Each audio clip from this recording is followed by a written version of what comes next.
Hay una crisis en el Kremlin. Fuentes internas que saben más que la mayoría admitieron lo impensable. Algo enorme se rompió en Rusia y no puede arreglarse. Esos informantes saben lo que Putin no sabe. El líder ruso enfrenta una guerra imposible de ganar. Cada día que sigue la guerra en Ucrania, Putin hunde más a su país en un agujero negro de desesperación. Putin no puede permitirse rendirse, pero Rusia no puede permitirse luchar. No hay salida de aquí, ya que Putin ha creado una versión de Rusia que no puede sobrevivir mucho más tiempo. ¿Cómo llegó Rusia a este punto? Responderemos eso después de revisar lo que dicen los expertos sobre su país. Y esos expertos revelan la catástrofe que enfrenta Putin. El presupuesto ruso ya no puede costear la guerra que inició Putin. La división interna crece en el Kremlin, pues economistas del Ministerio de Finanzas y el Banco Central de Rusia advierten que seguir la invasión a Ucrania llevará el déficit presupuestario del Estado a niveles irreparables. Ese déficit ya se ve mal para Rusia. Durante los primeros 4 meses de 2026, el Ministerio de Finanzas ruso informó que el déficit había aumentado a 5.8 billones de rublos, lo que equivale a alrededor de 80.6 mil millones de dólares. Eso ya es bastante malo, pero empeora cuando te enteras de que el mismo ministerio había proyectado un déficit de 3.7 billones de rublos para todo el año. En este momento, el déficit presupuestario del Estado ruso representa el 2.5% de su Producto Interno Bruto o PIB, y parece que no hay manera de que Rusia se recupere a menos que Putin termine su guerra. Ese es el problema. Putin no va a detenerse y por eso está atrapado. Funcionarios de economía presionan al Ministerio de Defensa para recortar gastos y aliviar la carga sobre las finanzas de Rusia causada por la invasión de Putin. United 24. Media informa que esta presión ha hecho que Rusia reduzca su pronóstico de crecimiento económico para 2026 a solo 0.4%. Rusia está caminando sobre una cuerda floja y pronto va a ser cortada. La recesión se acerca junto con la estancación. No solo los funcionarios del Kremlin le piden a Putin que reconozca la situación que creó en su país. Los líderes empresariales también están señalando que la única manera de que Rusia siquiera se acerque a volver al camino correcto es si Putin termina la guerra. Estas peticiones rara vez se hacen directamente. Puedes notar el sentir de los líderes empresariales de Rusia si observas bien. El nuevo voz de Ucrania informa sobre los comentarios hechos por un alto ejecutivo corporativo que dice que basta con mirar el mercado de valores para saber todo lo que necesitas sobre lo que piensan los líderes empresariales de Rusia acerca de la invasión. El ejecutivo señala que las alzas y entusiasmo en la bolsa rusa tras noticias positivas sobre conversaciones de paz mediadas por Estados Unidos sobre Ucrania muestran la respuesta adecuada. El mensaje es claro. Los economistas del Kremlin quieren que la guerra acabe o que Putin reduzca el gasto en defensa para aliviar la carga. Las mentes más brillantes de Rusia están haciendo un llamado similar a través de sus acciones mientras luchan contra aumentos de impuestos, la caída de la inversión, 14.5%, y una completa falta de nuevas ideas provenientes del Kremlin. ¿Y cuál es la respuesta de Putin ante todo esto? Quiere gastar aún más en su guerra. Cada llamado que hacen quienes pueden ver el desastre que se avecina para Rusia es rechazado por el Ministerio de Defensa ruso. Los funcionarios militares, siguiendo órdenes de Putin, piden no preocuparse por la gente ni los negocios, solo gastar más en una lucha inútil. United 24 Media informa que el Ministerio de Defensa de Rusia está exigiendo más fondos mientras lucha por cubrir un déficit que alcanzará alrededor de 3 billones de rublos, o aproximadamente 41.7 mil millones de dólares en 2026. El ministerio también indica que la economía creada por Putin justifica asignarle más dinero. Actualmente, los contratos militares dominan Rusia bajo Putin. Si el Ministerio de Defensa reduce gastos, habrá menos contratos y las pocas empresas prósperas en Rusia también colapsarán como todo lo demás. Esta es la trampa que Putin creó para sí mismo. Si se retira de la guerra, podría salvar la economía rusa, pero la humillación de su fracaso debilitará tanto su poder que será más vulnerable que nunca. Si continúa la guerra y destina más dinero a los contratos militares, Rusia queda devastada por un conflicto donde Ucrania lleva la iniciativa, acercándonos al cierre de la primera mitad de 2026. Las ganancias rusas son mínimas y el país pierde terreno en algunas zonas. En un informe del 1 de junio, el Instituto para el Estudio de la Guerra, ISWB, resalta el principal problema de Putin. El ISWB observó indicios de que las fuerzas rusas ganaron el control o se infiltraron en 40.64 km² entre diciembre de 2025 y mayo de 2026.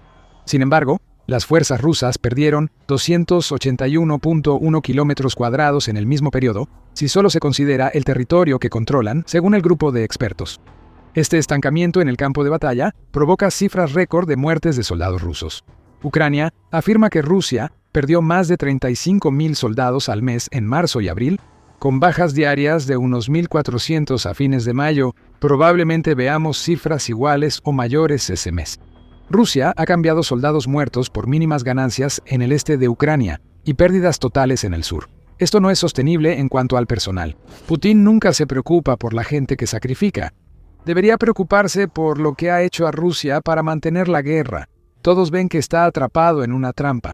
Aún así, el líder de Rusia sigue presionando y el estado actual de Rusia te dice todo lo que necesitas saber sobre lo que le espera al país en el futuro. Ya hemos hablado de parte de eso. El déficit presupuestario en aumento, la economía estancada, funcionarios y empresarios que prácticamente le suplican a Putin que detenga su guerra para que Rusia tenga una oportunidad de sobrevivir. Pero ahora mismo, nada está saliendo según lo planeado para Rusia. Cuando los funcionarios redactaron el presupuesto del país para 2026, sabían que se generaría un déficit de entre 1.2 billones y 1.5 billones o hasta 20.6 mil millones de dólares en gran parte como resultado del gasto militar. Esa brecha ya se ha convertido en un abismo enorme y solo va a seguir creciendo mientras Putin sacrifique más soldados y equipo en la guerra. Putin cree que puede mantener esto con el crecimiento del sector defensa ruso, pero no es posible. Un portavoz informa que ni ese sector prospera como antes. En los primeros años de la invasión, la industria de defensa estatal de Rusia creció cerca del 30%. Por ello, Rusia parecía económicamente sana hasta finales de 2024. Ahora se espera que los sectores ligados al ejército ruso crezcan solo entre 4% y 5%. Eso significa que, básicamente, ya alcanzaron su punto máximo y de aquí en adelante todo irá cuesta abajo.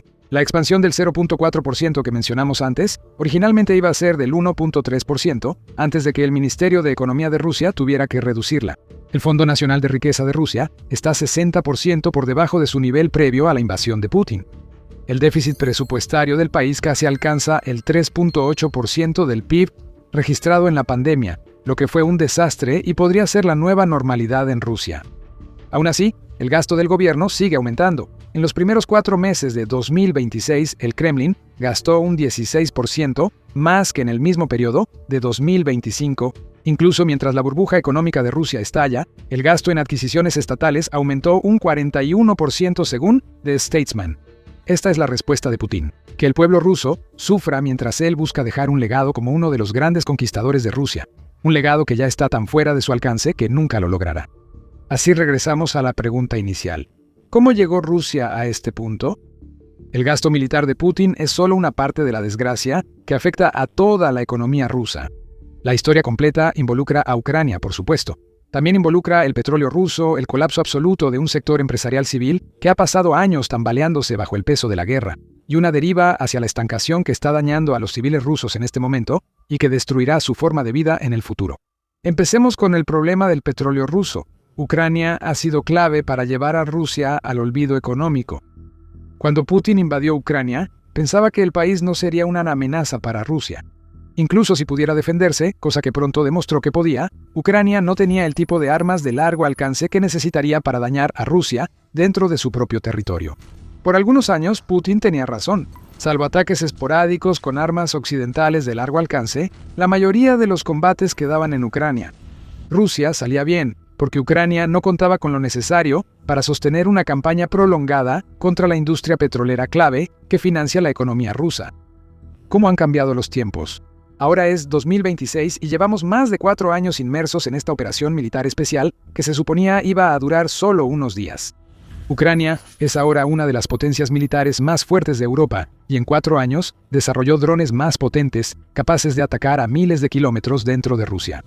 Como en otras ocasiones durante la invasión, Putin subestimó las capacidades de Ucrania. Ahora, Rusia está pagando el precio, mientras Ucrania lleva a cabo una campaña para cortar el sustento económico que le ha permitido a Rusia mantener la guerra de Putin durante tanto tiempo. En un informe del 1 de junio, United 24 Media reveló que el ejército de Ucrania ha logrado atacar con éxito 15 refinerías de petróleo rusas desde principios de 2026 y muchas de esas refinerías han sido víctimas de múltiples ataques con armas de largo alcance que Putin nunca pensó que Ucrania desarrollaría. Con estos ataques, Ucrania ha neutralizado casi el 40% de la capacidad de refinación rusa hasta finales de mayo. Eso es importante. A través de la refinación, Rusia convierte el petróleo crudo en docenas de productos utilizables, siendo los más importantes la gasolina, el diésel y el combustible de aviación, que su ejército utiliza y que tienen un alto valor cuando se venden a otros países.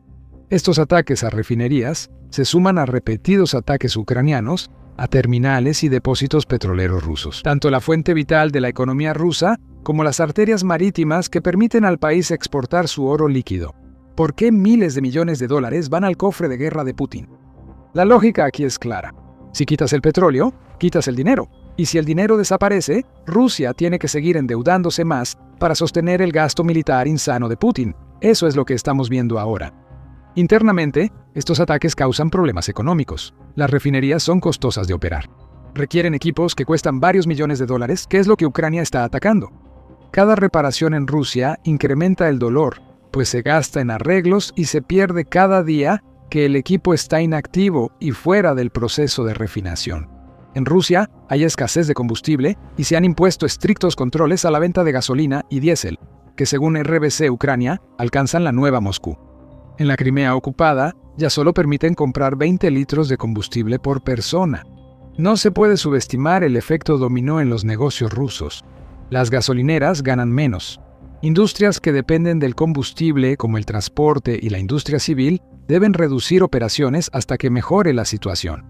Hasta algo tan simple como que los civiles no viajen por trabajo impacta la economía rusa. Por todo esto, los negocios civiles en Rusia enfrentan dificultades. Pero ese es un problema en el que profundizaremos más adelante. Las restricciones de combustible en el mercado energético ruso afectan al país más allá de su ámbito interno. Las exportaciones ya sufren afectaciones. Rusia prohibió exportar combustible de aviación hasta el 30 de noviembre debido a los ataques ucranianos a refinerías e infraestructura energética. ¿Vemos algo parecido con la gasolina? El 2 de abril, Interfax informó que el Kremlin amplió la prohibición de exportar gasolina, ahora incluyendo a los productores de combustible, además de los no productores. La restricción seguirá hasta finales de julio y probablemente se prolongue si Ucrania continúa atacando la energía. Alerta de spoiler, Ucrania mantendrá el ritmo. No poder exportar combustible afecta gravemente a Rusia, más aún porque la operación Furia Épica elevó los precios del petróleo y sus derivados. Rusia debería aprovechar la oportunidad, pero como dice el viceprimer ministro Alexander Novak, eso no ocurre. Actualmente hay escasez de productos petroleros en el mercado global y sus precios han subido más que el petróleo. Muchos ven los precios del petróleo, pero los de los productos petroleros están en récords. Vemos que la refinación está disminuyendo debido a la falta de petróleo. Muchos países que dependen del petróleo y refinan localmente han prohibido exportaciones, como China, dijo Novak tras anunciarse la prohibición rusa de exportar gasolina. Novak solo pone excusas aquí. Podrías verlo como un mensaje indirecto de otro funcionario ruso a Putin para que termine la guerra en Ucrania. Rusia podría ganar miles de millones si no usara tanto combustible en la invasión de Ucrania, pero no puede. La guerra debe seguir porque Putin cayó en una trampa. Rusia enfrenta restricciones a las exportaciones, pierde miles de millones y cae más en un abismo económico del que no puede salir. Ya vemos cambios en lo que Rusia puede hacer con sus productos petroleros. Las exportaciones están detenidas y seguirán así mientras Ucrania use drones. Todo esto tiene gran impacto financiero. Antes de entrar en detalle, este es el show militar y hay mucho más de esto. Si te está sirviendo el canal, asegúrate de suscribirte para que puedas ver más de nuestro análisis. En un informe del 13 de mayo, Reuters reveló que la producción de petróleo rusa bajó 460,000 barriles por día en abril, en comparación con el mismo mes de 2025. Eso es lo último que Putin quería ver en un mes, donde Rusia aún pudo aprovechar el precio del petróleo, cerca de $100 por barril, por el bloqueo del estrecho de Hormuz. Sin embargo, el cierre del estrecho permitió que Rusia obtuviera más dinero por su petróleo. A Putin le preocupaba más lo que pasaba antes de que ese evento salvara a Rusia. En febrero, Investing.com reveló que los ingresos fiscales relacionados con el petróleo que el Kremlin obtuvo de las ventas de petróleo cayeron un 50% en enero de 2026 en comparación con el mismo mes de 2025.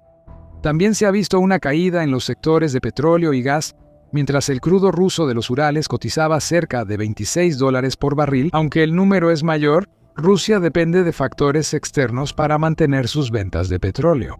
Cuando finalice la operación Furia Épica y el estrecho de Hormuz reabra, Rusia estará igual que al inicio del año, si los precios del petróleo se normalizan. Suma los ataques ucranianos a refinerías, depósitos y terminales a la ecuación. Esos problemas seguirán y empeorarán mientras Putin mantenga su guerra. La curita de la operación Furia Épica se caerá y quedará la herida abierta en el sector energético causada por Ucrania. La economía rusa no puede recuperarse si depende de eventos externos para obtener ganancias, ya limitadas por las restricciones de exportación del Kremlin. En cuanto a Ucrania, no está bajando el ritmo de sus ataques. De hecho, los resultados ya impresionantes que ha logrado durante los primeros meses de 2026 solo van a aumentar. Se están rompiendo récords. ¿Recuerdas cuando mencionamos que Ucrania atacó 15 refinerías rusas en 2026? Extiende esa línea de tiempo a toda la guerra y el número sube a 24 de las 33 refinerías más grandes de Rusia, informa Euromed Press. Según el medio, solo las refinerías rusas en Omsk y Angas están fuera del alcance de los ataques ucranianos. Y si Ucrania nos ha mostrado algo en estos últimos 4 años, es que constantemente mejorará sus tecnologías de drones hasta el punto en que esas refinerías, que están al este de los Urales, estarán dentro de su alcance. En cuanto a los récords, mayo fue un mes clave para los ataques ucranianos contra el sector petrolero. El 1 de junio, Robert Brovdy, comandante de sistemas no tripulados de Ucrania, informó que en mayo atacaron más de 18 objetivos de infraestructura petrolera y de gas. Esa es una cifra récord. Y según Brovdy, más de la mitad de los objetivos que Ucrania atacó se han visto obligados a suspender o incluso cesar por completo sus operaciones. Otra vez, este dinero se pierde en reparaciones y en no poder extraer, refinar ni vender productos petroleros. Ucrania le está costando miles de millones a Rusia, mientras el déficit estatal ruso crece y el Fondo Nacional de Bienestar se agota por el alto gasto militar. Son pérdidas que Putin no puede permitirse, pero sigue gastando. Con los dedos tapando los oídos, ignora las alarmas y pide a los economistas de Rusia soluciones a problemas financieros que no existen.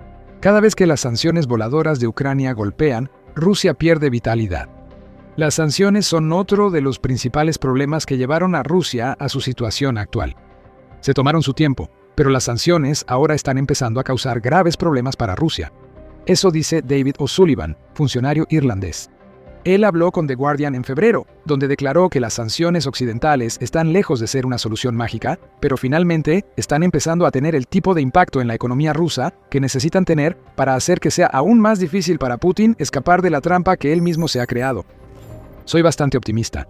Creo que las sanciones realmente han tenido un impacto significativo en la economía rusa, dijo O'Sullivan a The Guardian, y agregó: puede que en el transcurso de 2026 lleguemos a un punto en el que todo esto se vuelva insostenible. Gran parte de la economía rusa se ha distorsionado por priorizar la economía de guerra sobre la civil. Desafiar las leyes económicas solo puede durar un tiempo. Las sanciones occidentales son amplias y se aplican en una escala inédita para Rusia.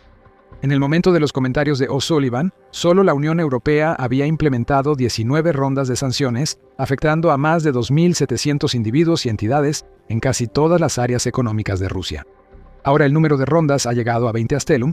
Dice que Rusia está crujiendo bajo el peso de 26.655 sanciones, de las cuales 23.960 se han implementado desde que Putin lanzó la invasión a gran escala. Estados Unidos es el que más sanciones ha impuesto en cuanto al número total, con 7.392. Sin embargo, Canadá, Suiza, la Unión Europea, Francia, el Reino Unido y Australia también han implementado miles de sanciones, lo que dificulta que las empresas rusas puedan operar. Por eso importan las sanciones. Usaremos de nuevo las refinerías rusas como ejemplo. Cuando Ucrania ataca refinerías con sus sanciones voladoras, todo lo que golpea requiere reparación. Ese es el problema para Rusia. Gran parte de la maquinaria que mantiene en funcionamiento sus refinerías requiere componentes que deben comprarse a los países que tienen sanciones vigentes. Ahora Rusia puede evadir estas sanciones. Lo hacen desde que empezó la guerra, como la flota fantasma que mueve el dinero del petróleo. Si Rusia quiere componentes occidentales, puede hacer que otros países los compren y luego adquirirlos indirectamente, pero esto es mucho más complicado que comprarlos directamente. Rusia tiene que esperar más tiempo para obtener los componentes que necesita. También tiene que pagar lo que podríamos llamar una comisión adicional, además del costo de estos componentes, para incentivar a los terceros países a ayudar a Rusia a evadir las sanciones. Las refinerías siguen fuera de servicio y Rusia gasta más dinero. Esto refleja un problema común en las empresas rusas sancionadas por Occidente. A largo plazo, el problema cuesta miles de millones de dólares a Rusia y sus efectos ya comienzan a sentirse. La presidenta de la Comisión Europea, Ursula von der Leyen, coincide con O'Sullivan en que las sanciones finalmente afectan a Putin. Sí, las sanciones afectan gravemente la economía rusa, informó Euronews citando a von der Leyen el 8 de mayo. Ella agrega, las consecuencias de la guerra que Rusia decidió librar se están pagando del bolsillo de la gente. Recuerden a esas personas, luego las mencionaremos. Ataques a la energía de Ucrania y sanciones crean un escenario de pesadilla para Putin, quien sigue atrapado en la trampa. Las sanciones no van a desaparecer pronto. La única posibilidad de que eso ocurra es que la guerra termine, y Putin no va a ponerle fin a eso. Habrá más sanciones y presión, y mientras Putin financie la industria de defensa rusa, la tercera causa principal de los problemas económicos de Rusia, se volverá aún más alarmante. El sector empresarial civil ruso está paralizado. En un informe del 30 de mayo, el periódico Clave afirmó que el mercado interno ruso se ha fracturado en lo que llama una economía de joya. Por un lado, el complejo militar industrial está sobrecalentado, con miles de millones de dólares y gran parte de la fuerza laboral de Rusia. Por otro lado, están los sectores civiles. En este momento, están lidiando con escasez de mano de obra, costos altísimos para hacer negocios y grandes problemas de capital, tanto por los impuestos elevados que se ven obligados a pagar como por las dificultades que enfrentan para acceder al dinero que necesitan para operar. Las estadísticas confirman todo esto. El periódico Post informa que el Centro de Análisis Macroeconómico y Pronóstico, a corto plazo, reveló que en 3 meses, los activos tóxicos y no productivos del sector bancario ruso superaron el umbral de crisis internacional del 10%. Esa organización es pro-Kremlin, lo que muestra que incluso más personas internas buscan que Putin vea los problemas que causó. Las empresas no militares dentro de Rusia reportaron pérdidas de 7.5 billones de rublos o alrededor de 103.000 millones de dólares entre enero y noviembre de 2025. Esas pérdidas se distribuyeron entre 18.200 empresas, que es el número más alto de negocios rusos que han reportado pérdidas desde la pandemia. Manufactura, minería y ventas al mayoreo fueron los sectores más afectados, con pérdidas superiores al déficit presupuestario estatal proyectado de Rusia. Es una ecuación que no cuadra. Las empresas rusas pierden dinero. Eso significa que hay menos ingresos para que el Kremlin recaude impuestos, lo que alimenta los problemas presupuestarios que solo empeoran por la obstinada negativa de Putin a ver alguna solución a la crisis que él mismo creó que no implique la continuación de la guerra. El declive entre las empresas del sector civil ruso ha continuado en 2026. En un 19 de mayo, Internews reveló que el 68.7% de las micro, pequeñas y medianas empresas de Rusia informaron que sus ingresos habían disminuido a principios de 2026. El 31% de los dueños de pequeñas empresas en Rusia pensó cerrar sus negocios en el primer trimestre, el nivel más alto desde la invasión de Ucrania por Putin. Todas esas empresas están lidiando con un aumento del 2% en el impuesto al valor agregado, junto con las tasas de interés del 14.5% y los altos niveles de inflación que mencionamos anteriormente.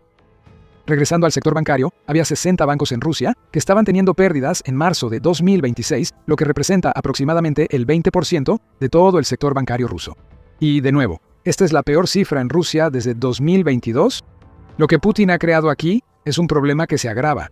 Cuanto más invierte en un sector militar industrial que ya empieza a estancarse, más le quita a la empresa civil rusa. ¿Algún empresario querrá iniciar un negocio en estas condiciones pagando más impuestos e intereses que antes? Poco probable. Las empresas existentes enfrentan la falta de mano de obra absorbida por la industria de defensa y otros problemas económicos en Rusia. Estas empresas terminan siendo menos productivas. La mayoría de las exportadoras generan menos ingresos que antes, lo que agrava el problema para Putin, quien ya observa el impacto en el sector energético ruso. Cuando las empresas civiles tienen dificultades, no pueden compensar la diferencia. También están siendo asfixiadas y el impacto es evidente para todos. Forbes informó el 9 de mayo que un cuarto del mercado de bonos ruso está en riesgo de incumplimiento, ya que muchas empresas que pidieron dinero a tasas bajas antes de la guerra ahora deben refinanciar a tasas más altas. El impago de letras comerciales en Rusia ya había alcanzado los 109.000 millones de dólares en enero, según informa el medio. Hay un castillo de naipes aquí y está a punto de caer. Si no se pagan facturas, los bancos tienen problemas. Si los bancos colapsan, Rusia pierde las instituciones financieras que están tratando de mantener todo unido, lo que sería otra catástrofe para un país que ya está en la ruina económica. Y luego están los ciudadanos rusos. Al final, el dolor económico causado por Vladimir Putin al seguir su operación militar especial está siendo absorbido por los rusos comunes. La recesión amenaza a Rusia mientras Vladimir Putin sacrifica el sector civil para sostener la guerra. La estancación ya ha llegado. El PIB de Rusia creció solo un 1% en 2025 y las previsiones para 2026 que ya hemos compartido son aún más bajas.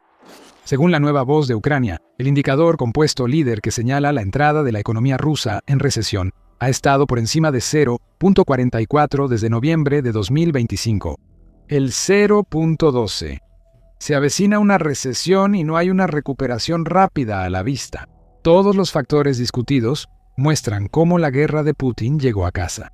El pueblo ruso está soportando la peor parte de todo esto, y el Telegraph informa que el impulso de la oposición está creciendo a medida que el dolor económico causado por la guerra de Putin se vuelve insoportable. La respuesta de Putin ha sido la típica. Mientras enfrenta la reacción de su pueblo, el Kremlin ha restringido el acceso a Internet y bloqueado el uso de aplicaciones como Telegram, todo en un esfuerzo desesperado por mantener el descontento bajo control. La confianza en Putin está en su mínimo histórico. La encuestadora vinculada al Kremlin, BTC-IOM, dice que la confianza alcanzó un mínimo de tiempos de guerra del 71% en abril, y el Centro Levada dijo en marzo que el 67% de los rusos ahora quieren que Putin avance hacia negociaciones de paz. Pero Putin no escucha. Nunca lo hace. En cambio, intenta crear la ilusión de que no está atrapado en una trampa. Al crear este video, Putin organiza el quinto Foro Económico Internacional de San Petersburgo desde la invasión. Reuters ridiculizó la conferencia como el Davos ruso, que busca impulsar la economía de Rusia con nuevas relaciones e ideas, pero no lo logrará. No hay nada que se pueda hacer mientras Putin continúe con su guerra, ya que lo único que seguirá haciendo es invertir dinero en el sector de defensa ruso. Los drones de Ucrania seguirán volando, vendrán más sanciones. El sector empresarial civil de Rusia y sus civiles seguirán colapsando, y ahí estará Putin atrapado en su agujero, fingiendo que nada de esto es su culpa. Mientras la crisis estalla en Rusia, Ucrania sigue con ataques de largo alcance que solo agravan el dolor. La ofensiva de primavera rusa debía acabar con todo. Ucrania caería. El Donbass pertenecería a Rusia. Putin obtendría lo que exigía en las negociaciones de paz, pero Ucrania tenía otros planes. La ofensiva de Putin terminó porque Ucrania devastó la línea del frente rusa. Rusia lo está intentando. Ha lanzado 7.000 ataques, pero todo lo que obtiene es un desastre.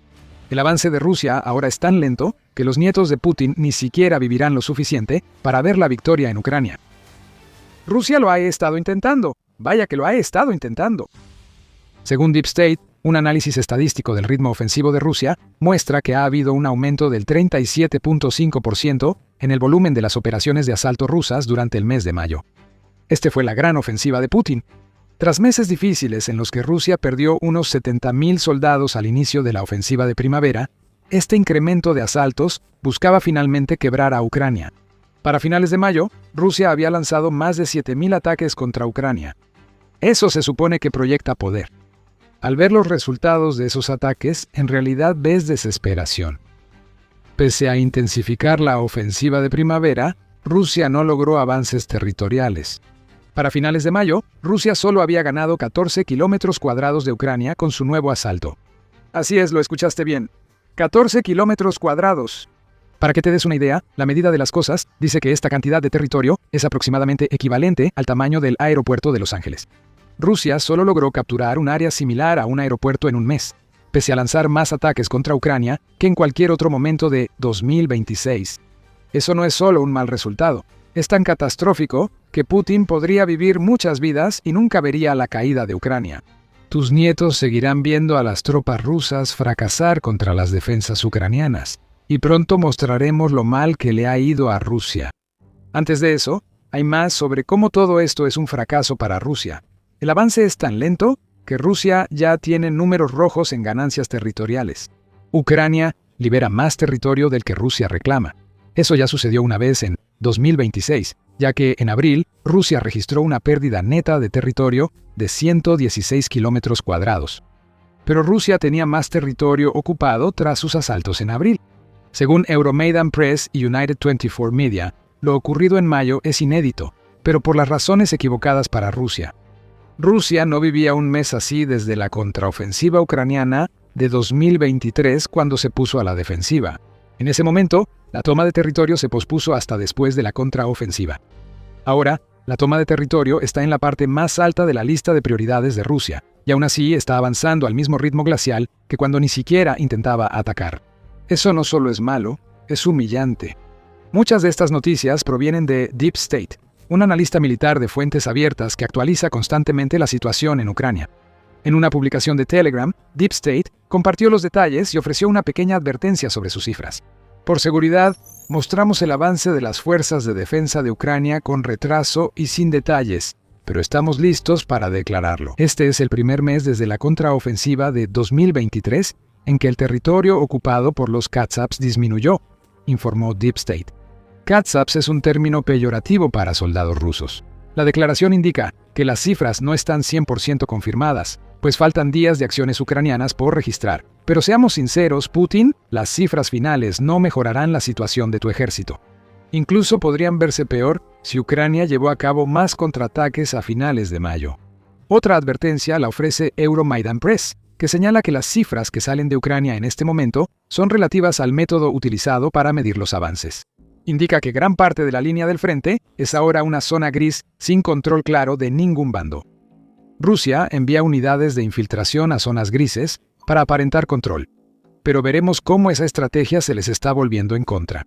Si contaran a estos infiltrados, Rusia reclamaría más territorio, pero no se cuentan ni deberían. Unos soldados ocultos en un agujero no significan control del territorio. Significa que rusos intentan sobrevivir en zonas grises mientras Ucrania los persigue. Deep State no es el único que informa sobre la mala situación de la ofensiva rusa en primavera y verano. El Instituto para el Estudio de la Guerra, ISW, también tiene noticias deprimentes para Putin según su análisis. En un informe del 28 de mayo, el ISW dijo que al presidente de Rusia le están mostrando mapas con afirmaciones muy exageradas sobre el avance ruso, lo que significa que todo lo que él ve le da una imagen falsa de la realidad de su ofensiva. Todo se reduce a las zonas grises. Si un soldado ruso se esconde en un asentamiento, Rusia actúa como si ya lo hubiera reclamado. Esto se refleja en los números. El ISW reporta que entre enero y el 26 de mayo, Rusia solo ha reclamado definitivamente 104 kilómetros cuadrados de Ucrania. Divide eso entre 5 y obtienes un promedio de 20.8 kilómetros cuadrados al mes. En el mismo periodo, los infiltrados rusos avanzaron 628 kilómetros cuadrados en Ucrania, aunque esto no es control. Solo indica que hay focos de tropas en zonas grises intentando, y a menudo fallando, sobrevivir. En comparación, según afirma el ISW, Rusia ha logrado apoderarse de 1.619 kilómetros cuadrados de Ucrania durante los primeros 5 meses de 2025. Aunque consideramos las zonas grises a las que han entrado los infiltrados, Rusia ha reclamado menos de la mitad del territorio en los primeros 5 meses de 2026 comparado con 2025. Si eliminamos estas zonas grises, Rusia prácticamente no ha avanzado tras decenas de miles de bajas. Vamos a profundizar en algunos números. Ya les dijimos antes que ni siquiera los nietos de Putin vivirán lo suficiente para ver a Rusia derrotar a Ucrania en este punto. No estábamos mintiendo. Si Rusia mantiene su ritmo actual de avance de 14 kilómetros cuadrados por mes en la región del Donbass, pasarán décadas, incluso siglos, antes de que Rusia ocupe completamente la región. En este momento, Rusia todavía tiene entre 6.000 y 7.000 kilómetros cuadrados de Donetsk por tomar, que es la parte del Donbass que Rusia necesita reclamar antes de poder actuar como si fuera dueña de la región. La ofensiva de primavera se centra en esta región, y los más de 7.000 asaltos rusos en mayo fueron ineficaces, ya que los secuaces de Putin enfrentan las fuertes defensas ucranianas en el cinturón de fortalezas de Donetsk. Dividiendo la diferencia, diremos que a Rusia le quedan 6.500 kilómetros cuadrados de Donetsk por tomar. Al ritmo actual de avance, le tomaría a Rusia 464 meses para finalmente tomar Donetsk. Eso equivale a unos 38.7 años, suponiendo que cada pedazo de territorio que Rusia tome de ahora en adelante esté en Donetsk. Para entonces Putin ya habrá muerto, pero sus nietos e hijos podrían ver la caída de una región de Ucrania. Estamos a punto de empeorarle todo mucho más a Putin. Actualmente, Rusia controla alrededor del 20% de Ucrania, según Reuters. Ucrania no es un país pequeño. Para tomarlo todo, Rusia tiene que ocupar 603.550 kilómetros de territorio. Le queda el 80% de ese territorio por conquistar, lo que equivale a 482.804 kilómetros cuadrados. Bueno, esto ya se ve mal para la dinastía de Putin. Dividir ese número entre 14 kilómetros cuadrados por mes nos da 34.488.6 meses de combate restantes para que Rusia tome toda Ucrania. Esos son 2.874 años. Lo que haya surgido del acervo genético de Putin en ese momento, quizá ni siquiera sepa que está relacionado con Putin. Parece más probable ver la muerte térmica del universo antes que Rusia logre la victoria definitiva en Ucrania, que Putin desea tanto. Estoy siendo un poco sarcástico aquí. Por supuesto, la guerra en Ucrania es cambiante, y los 14 kilómetros cuadrados en mayo no significan que Rusia solo vaya a apoderarse de esa cantidad de territorio ucraniano por mes de ahora en adelante. Habrá meses en que reclame más, y según lo visto de Ucrania en 2026, habrá otros en que Rusia pierda la batalla territorial. Aún así, se supone que Rusia tiene uno de los ejércitos más fuertes del mundo, pero pasó 7.000 asaltos y 1.500 soldados por día solo para tomar suficiente tierra para un aeropuerto. Huevo, conoce la cara de Putin. La vergüenza de Rusia es clara, pues la línea del frente de Putin se está colapsando. Esto nos lleva a la pregunta clave: ¿cómo sucedió? Una supuesta superpotencia militar se ha convertido en un pez pequeño, y la historia de cómo 14 kilómetros cuadrados fue lo mejor que Rusia pudo lograr en mayo es en parte sobre la total incompetencia de Rusia y en parte sobre la letalidad de la defensa de Ucrania. Estamos a punto de hablar de ambos aspectos. Pero antes de hacerlo, esto es un recordatorio rápido de que estás viendo el show militar.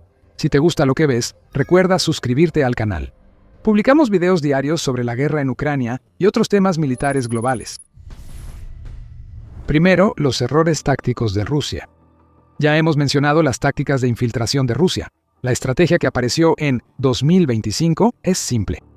Rusia ahora prefiere enviar pequeñas unidades, a veces con solo 2 soldados, a las zonas grises, en vez de lanzar asaltos mecanizados y masivos como al inicio de la guerra.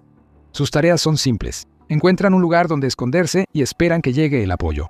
Mientras tanto, Rusia utiliza a estos infiltrados para inflar sus cifras, haciendo que los avances rusos parezcan más impresionantes de lo que realmente son.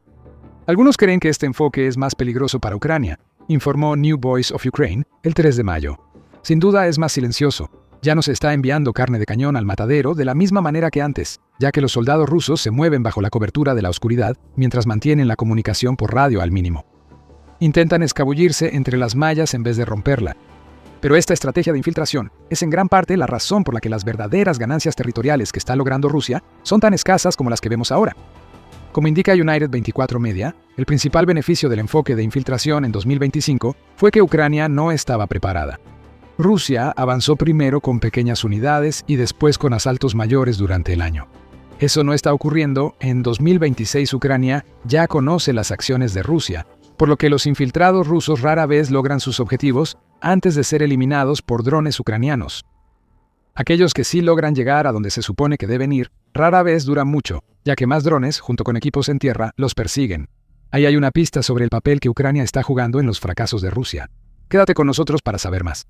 El punto aquí es que alguna vez hubo una estrategia rusa inteligente que se ha convertido en una soga al cuello para Putin. Los infiltrados solo se mueven por zonas grises antes de morir, no capturan territorio. Rusia necesita mecanización para respaldar su estrategia de infiltración y lograr avances tácticos en Ucrania. Pero ese es otro problema para Putin. Rusia carece de lo necesario para reforzar sus asaltos. Lograr un avance de solo 14 kilómetros cuadrados tras más de 7.000 asaltos demuestra la degradación total del ejército ruso, tanto a nivel táctico como de equipamiento. Rusia observa esa degradación e intenta resolverla desesperadamente. ¿Cómo? Firmando acuerdos con los sangrientos talibanes. Suponemos que los terroristas harán por Putin lo que él no puede, aunque sigue siendo un misterio cómo Rusia espera que los talibanes refuercen ataques en Ucrania. Hay señales de que Rusia tiene un plan aquí. Según United 24 Media, Rusia ha hecho una oferta para reparar el equipo de la era soviética que actualmente tienen los talibanes. Este es el equipo que los talibanes obtuvieron al luchar contra la Unión Soviética hace décadas. Ahora Rusia está ofreciendo repararlo, y la razón parece ser para posiblemente establecer un pequeño canal de suministro de armas que podrían regresar a Rusia. Si ese es el plan, entonces Rusia no va a conseguir mucho. Todo lo que tiene el Talibán es equipo antiguo, como tanques T-55 y T-62 y un puñado de helicópteros viejos. Ese equipo es fácil para los drones de Ucrania. Eso no ayudará a Rusia a mejorar sus asaltos. Incluso si los tanques del Talibán llegan a Ucrania, puede que los rusos no los usen. En un informe del 28 de abril, Guara Media, un medio de Charkov, afirmó que unidades rusas en la región rechazan realizar asaltos mecanizados. Tienen miedo, y deberían tenerlo.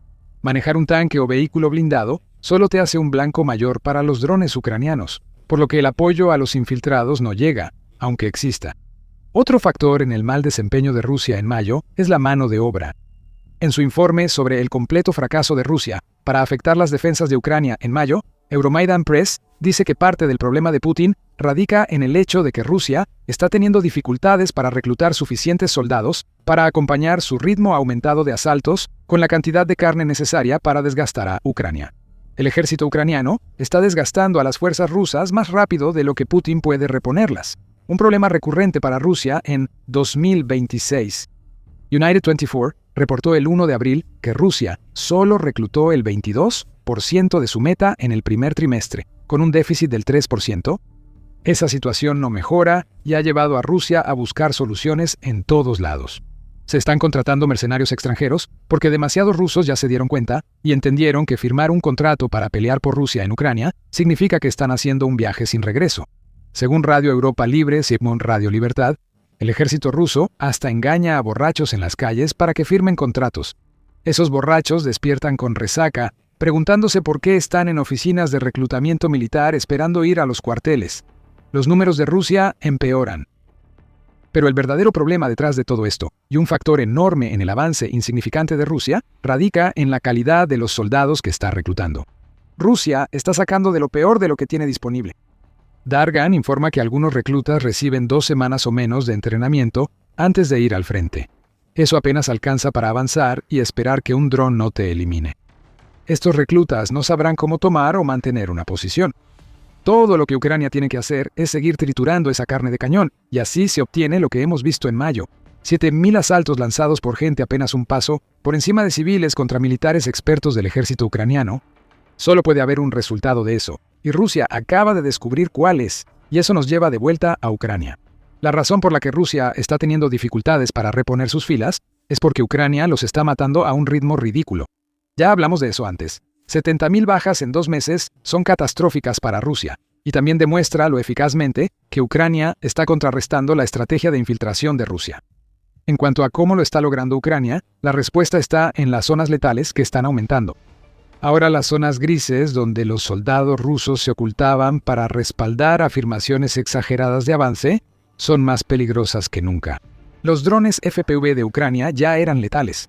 Ahora tienen un mayor alcance, además de su efectividad.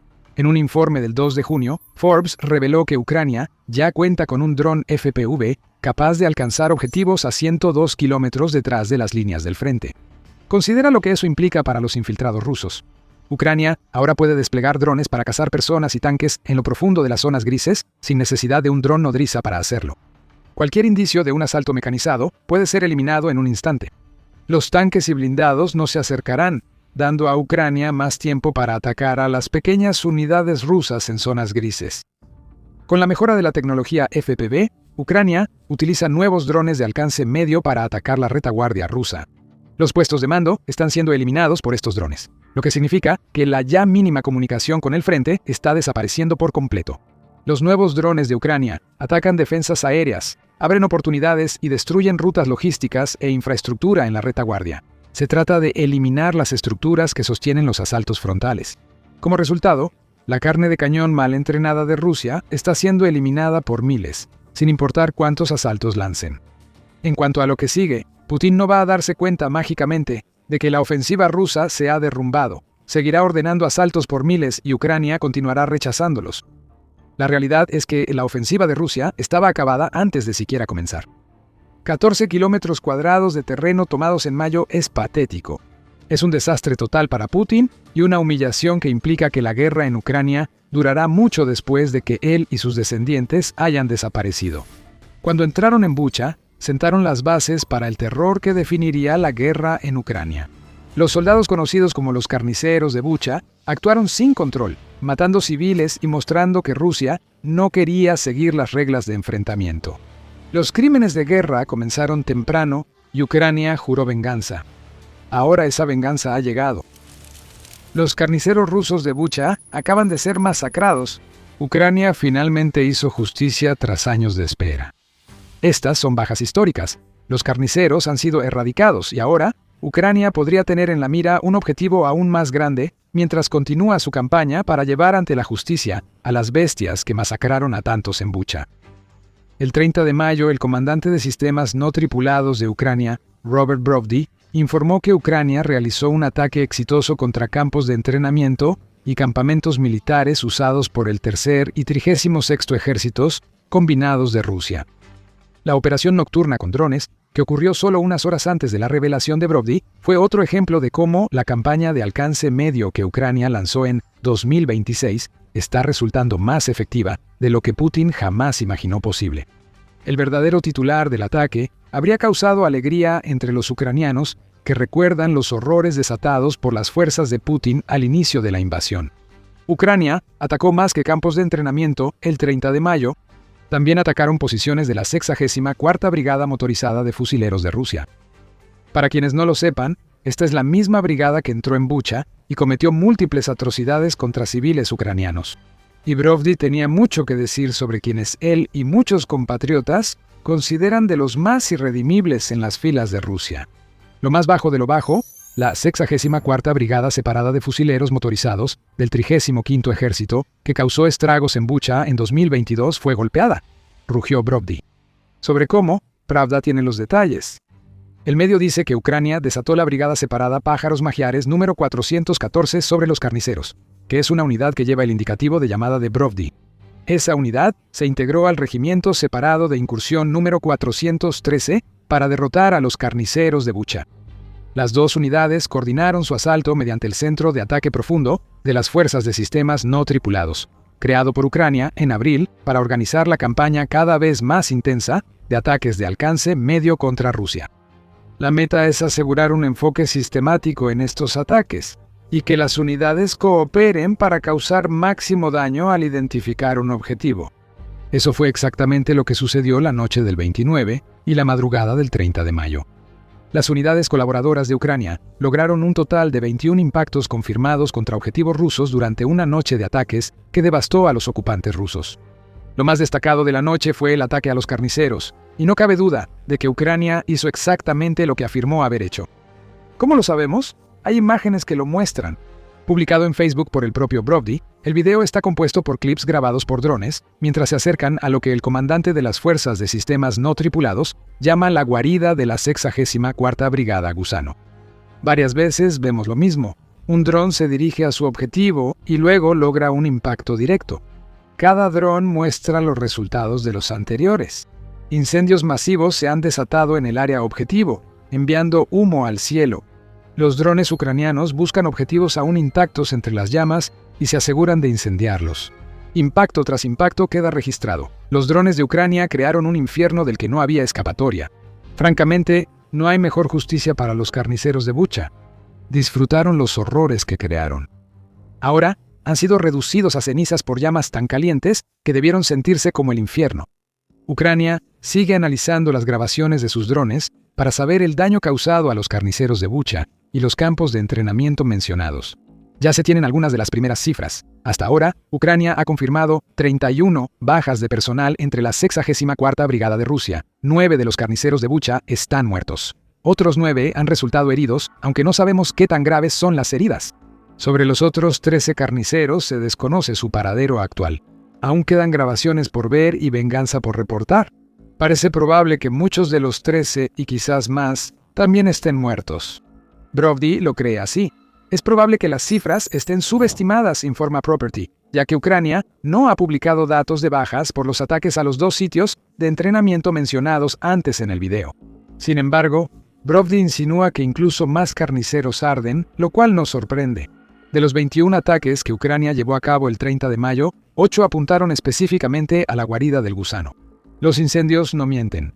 Si algún soldado seguía en esa guarida cuando Ucrania atacó, casi seguro fue baja. también hubo otros ataques mencionados.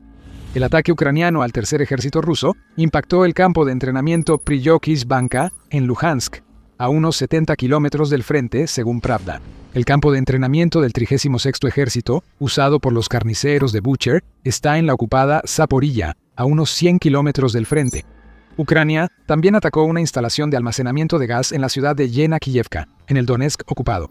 Y para rematar, Ucrania también atacó la logística rusa tanto en Donetsk como en Lugansk, demostrando cómo Ucrania siempre se enfocará en debilitar al ejército ruso, incluso cuando tiene la venganza en mente colectiva. Esta es la campaña de ataques intermedios de Ucrania, que ha causado estragos entre los ocupantes rusos. La guerra en Ucrania cambió con la llegada de drones de alcance medio a su arsenal. Últimamente, los drones ucranianos han operado en una profundidad táctica limitada. Ucrania tenía drones de largo alcance que podían llegar cientos de kilómetros dentro de Rusia, pero normalmente no se usaban en territorios ocupados. Eran demasiado valiosos, pues el daño que podían causar a la maquinaria de guerra en Rusia, como refinerías y objetivos industriales, superaba el beneficio de usarlos en la retaguardia cercana. Más allá de eso, Ucrania tenía drones FPV que normalmente operaban en un rango de 10 a 25 kilómetros. En 2026 todo eso ha cambiado. Ucrania ahora tiene drones rentables que atacan objetivos de 30 a 200 kilómetros desde el frente. Esto permite atacar nuevos objetivos, como centros de mando rusos, infraestructura logística y concentraciones de tropas, como ocurrió el 30 de mayo. UNN dice que los nuevos drones medianos están permitiendo a Ucrania crear una nueva zona de destrucción, que se extiende más allá de cualquier cosa que se haya creado antes.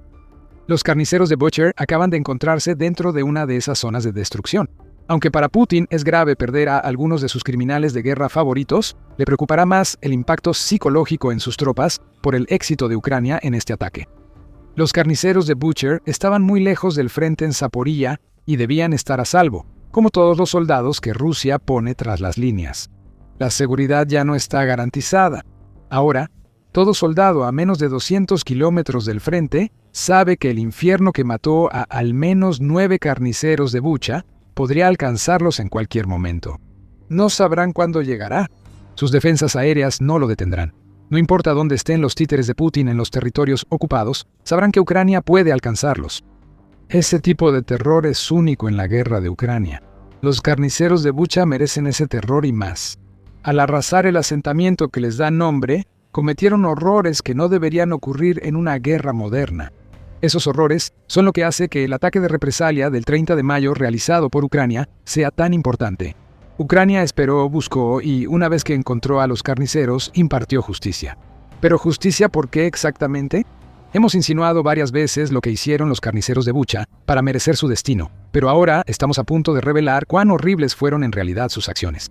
Pero antes de hacerlo, este es un recordatorio rápido de que estás viendo el programa militar. Si aún no te has suscrito, ahora es el momento perfecto para presionar ese botón y así podrás ver más videos como este.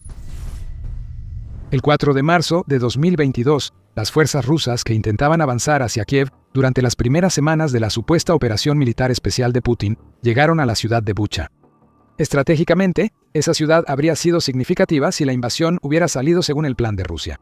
Situada a 30 kilómetros al noroeste de Kiev, Bucha pudo haber dado a las fuerzas rusas una ruta hacia la capital ucraniana.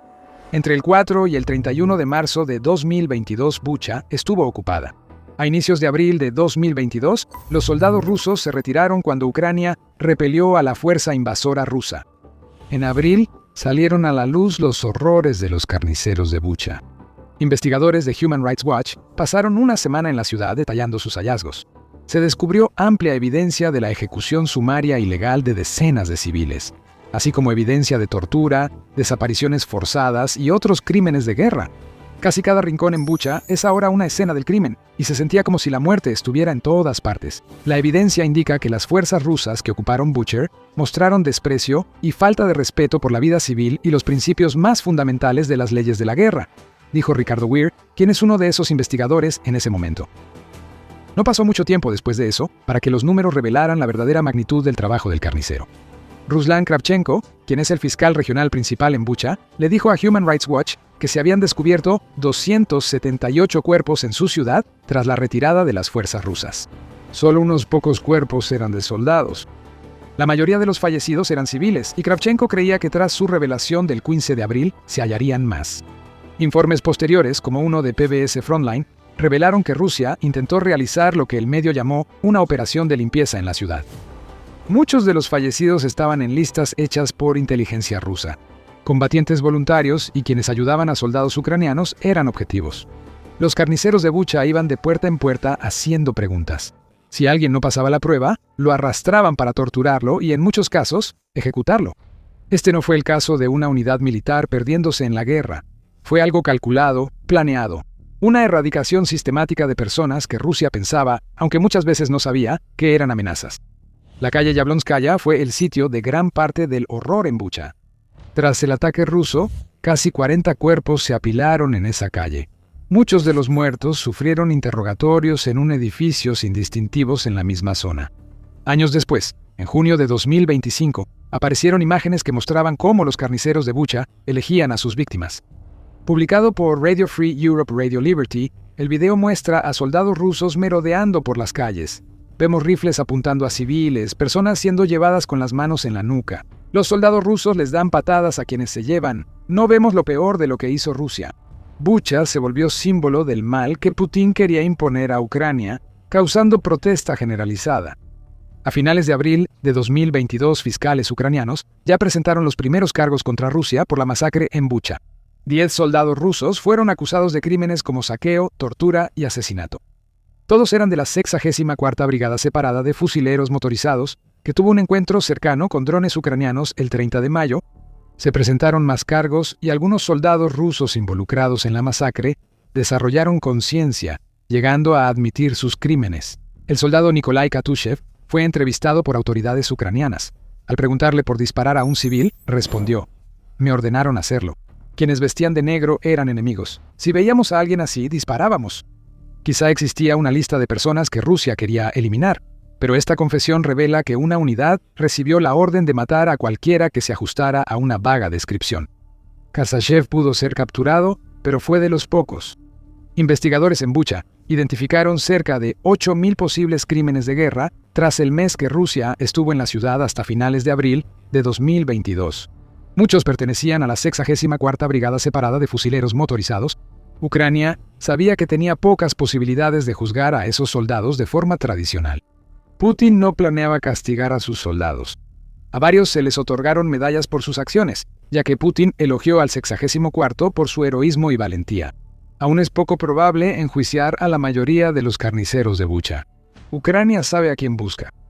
Publicó fotos y nombres de varios responsables de los crímenes atroces en Bucha.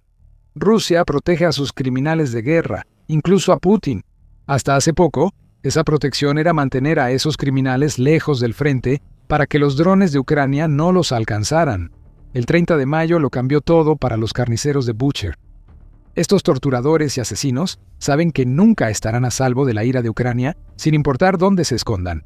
Si la justicia no llega por los tribunales, Ucrania decidió actuar por su cuenta. El 30 de mayo quizá fue uno de los ataques más impresionantes contra los carniceros de Bucha, pero no el único. Lenta, pero seguramente, Ucrania está trabajando para entregar la venganza que todos aquellos que estuvieron involucrados en la masacre de Bucha se han ganado. Los ataques previos de Ucrania fueron mucho menores que el del 30 de mayo, pero efectivos para eliminar carniceros y enviar mensajes a los sobrevivientes.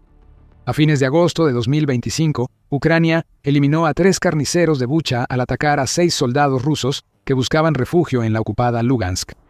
3 soldados murieron en el ataque. Los 6 estaban identificados como involucrados en los crímenes de guerra en Bucha 3 años antes. El ataque se pareció más a un asesinato que a un ataque.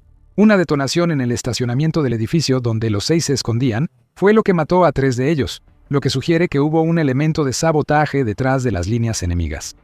A finales de abril, Ucrania hizo otro intento de asesinato. Una bomba en la región de Khabarovsk, Rusia, mató a una persona y dejó 7 heridos. Los detalles indican que el ataque ocurrió en un cuartel militar cerrado, lo que implica que Ucrania contaba con alguien interno y que la víctima era teniente coronel. El hombre muerto no era el objetivo principal. Según CNN, blogueros militares rusos creen que Ucrania buscaba al mayor general Asadbek Amurbaikov. Estaba al mando de la 64ª cuando cometió atrocidades en Bucha. Amurbaikov tuvo suerte. La bomba que iba dirigida a él mató a uno de sus subordinados. Pero ahora está advertido. Ucrania sabe quién es y su destino. Con bomba o dron de largo alcance, planea eliminar a Amurbaikov. Pero por ahora, Ucrania se conformará con al menos 31 bajas entre la brigada que Amurbaikov lideraba. Uno por uno, los carniceros de Bacher están siendo responsabilizados por sus crímenes, y hay uno más que estará en la mira de Ucrania. El 8 de mayo, Eurasia Review reportó cambios en el alto mando militar ruso. El general Víktor Absalov, jefe de las fuerzas aeroespaciales rusas, fue despedido y sustituido por el coronel general Alexander Chaiko, oficial de las fuerzas terrestres. Quizá ya sepas hacia dónde va esto. Chaiko es uno de los responsables de la masacre de Bucha y comandaba el Distrito Militar Oriental ruso en ese momento. Ucrania ya había acusado a Chaiko, y la Unión Europea le ha impuesto sanciones por su papel en lo que ocurrió en Bucha. Ahora, Putin ha recompensado a Chaiko con un puesto para el cual no está en absoluto capacitado. Al hacerlo, puso a otro carnicero en la mira. Chaiko podría ser el siguiente objetivo, ya que Ucrania desmantela la unidad responsable de lo sucedido en Bucha. O puede que no lo sea. Ese es el truco. Ucrania ha demostrado que puede eliminar carniceros con drones y sabotaje. Ahora, los miembros restantes de la 64ª que mataron y torturaron en Bucha, todos se estarán haciendo la misma pregunta. ¿Seré yo el siguiente? No obtendrán sus respuestas hasta que Ucrania esté preparada para desatar su propia justicia ardiente una vez más sobre los carniceros de Bucha. La venganza por los demás carniceros puede esperar.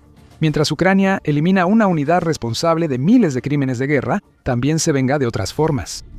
El presidente de Rusia, Vladimir Putin, ve cómo su peor pesadilla se vuelve realidad. Mientras su guerra con Ucrania se convierte en una catástrofe total, con pérdidas desastrosas de tropas y equipo, su reputación cuidadosamente construida también ha comenzado a desmoronarse. El exoficial de la KGB ya no inspira el miedo y el respeto que antes despertaba, y la paranoia de Putin está aumentando, ya que incluso sus aliados más leales empiezan a volverse en su contra. Ahora, incluso los periodistas rusos informan que el presidente tiene cada vez más miedo de ser destituido del poder o asesinado, y puede estar recurriendo a medidas cada vez más drásticas y dañinas para mantener su control del poder, llevando a Rusia de vuelta a la edad oscura en el proceso. Para entender exactamente lo que Putin podría tener planeado, primero tenemos que dar un gran salto atrás en el tiempo, hasta el siglo XVI y los días del zar Iván el IV, más conocido como Iván el Terrible, quien gobernó Rusia desde 1547 hasta su muerte en 1584. Iván era un gobernante profundamente paranoico e impredecible. Las primeras etapas de su reinado fueron estables, pero tras una década, dos eventos que cambiaron su vida transformaron su perspectiva y enfoque para siempre. El primero de esos eventos ocurrió en 1560, cuando la amada esposa de Iván, Anastasia, murió. A pesar de no haber pruebas en ese momento, Iván sospechaba fuertemente que Anastasia había sido envenenada por sus enemigos. Años después, científicos analizaron los huesos de la zarina y hallaron altos niveles de mercurio, lo que sugiere que la paranoia de Iván quizá no era infundada. Unos años después, en 1564, uno de los amigos más cercanos de Iván, el príncipe Kurbsky, lo traicionó. En 1558, Iván había lanzado un intento poco sensato de conquistar el territorio báltico de Livonia. Kurbsky inicialmente lo ayudó, pero después de pelearse con el zar y temer represalias, desertó a Lituania y finalmente lideró un ejército conjunto polaco-lituano contra las fuerzas rusas, infligiendo a Iván una derrota militar aplastante y humillante en el proceso. El impacto de estos eventos afectó la psique de Iván. Dejó Moscú y viajó al pueblo de Alexandrov, al norte, donde escribió una carta anunciando su intención de abdicar al trono. Sin embargo, la corte de nobles y clérigos que dejó a cargo no pudo gobernar eficazmente en su ausencia y le suplicó que reconsiderara su decisión. Él aceptó, pero con una condición sumamente importante: debía recibir poder absoluto, incluyendo la capacidad de confiscar las tierras de cualquiera que lo traicionara y ejecutar a cualquiera que sospechara de traición. La corte estaba desesperada, así que aceptó las condiciones de Iván. Y así comenzó la Oprichnina, un periodo oscuro y espantoso en la historia de Rusia en el que se desató todo el miedo y la paranoia innata de Iván. Esto implicó la división de Rusia en dos áreas administrativas, una de las cuales, la Oprichnina, era gobernada completamente por Iván, como él lo considerara conveniente, mientras que la otra quedaba bajo el control de la nobleza. Para consolidar su control sobre la Opritsnina, Iván ordenó la formación de la primera policía secreta de Rusia, conocida como los Opritzniki, un ejército privado de 6.000 hombres que servía efectivamente como guardaespaldas y ejecutores personales de Iván. Vestidos de negro y con carta blanca para torturar o matar a cualquiera que siquiera mirara mal a Iván, estos oficiales de la policía secreta pronto se ganaron una temible reputación, al grado de que los habitantes literalmente huían de sus casas si escuchaban que los Opritzniki estaban en la zona. La razón de eso es simple. Los Opritzniki eran increíblemente brutales.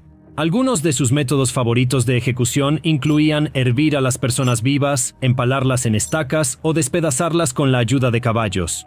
Los oficiales incluso eran famosos por andar con cabezas de perro cortadas pegadas a sus monturas, un símbolo de su responsabilidad de olfatear y erradicar la traición donde quiera que se encontrara. Con el tiempo, Iván quiso extender su poder aún más allá de los límites establecidos de la Opritsnina y hacia la segunda ciudad más grande del país, Novgorod. Se había convencido de que los líderes de la ciudad y los ciudadanos más poderosos estaban conspirando contra él, así que ordenó un sangriento asedio de Novgorod en 1570.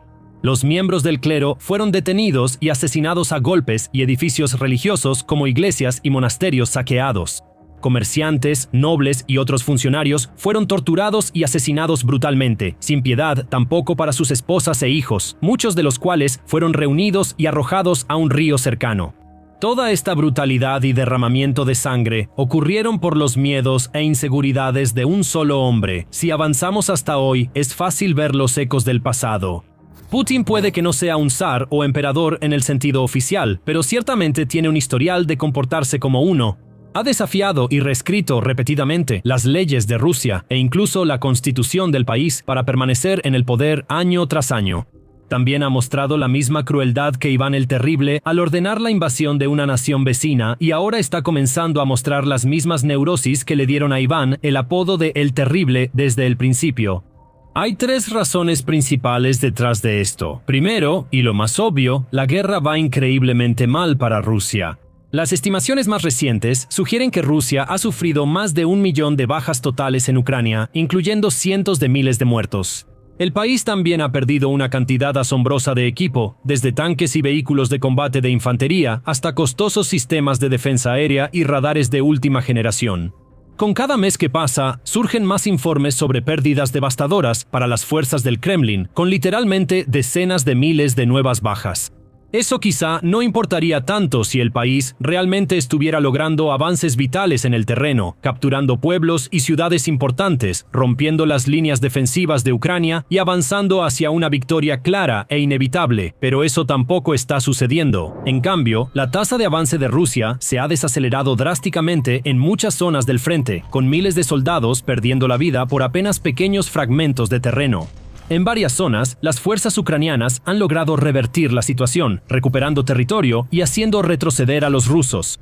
Como resultado, la tasa de bajas de Rusia finalmente ha comenzado a superar su tasa de reclutamiento y el país cada vez es menos capaz de incorporar suficientes nuevos soldados para reponer sus filas. En otras palabras, el ejército de Rusia ya no está creciendo, sino disminuyendo, y eso representa un fracaso absoluto para el hombre que está a cargo de todo, Putin. El segundo gran problema es económico. Se suponía que la guerra de Rusia con Ucrania terminaría en cuestión de semanas. Se esperaba que las fuerzas de Moscú arrasaran las líneas defensivas de Ucrania y levantaran la bandera rusa en las calles de Kiev con facilidad. La operación habría costado dinero, pero podría generar más ingresos a largo plazo al explotar Rusia sus nuevos territorios.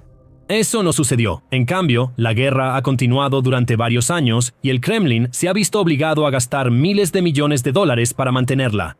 Ha perdido ingresos incalculables por las sanciones y enfrenta una creciente crisis laboral, además de la salida de hasta 1 millón de rusos capacitados que han decidido empezar nuevas vidas en otros países. La carga financiera del país ha aumentado conforme avanza la guerra. ya que Rusia no solo tiene que gastar más en fabricar drones y cubrir los exorbitantes costos del reclutamiento, sino también sufriendo golpes económicos directos en forma de ataques de drones ucranianos a su infraestructura más valiosa, refinerías de petróleo, oleoductos, puertos e instalaciones de almacenamiento.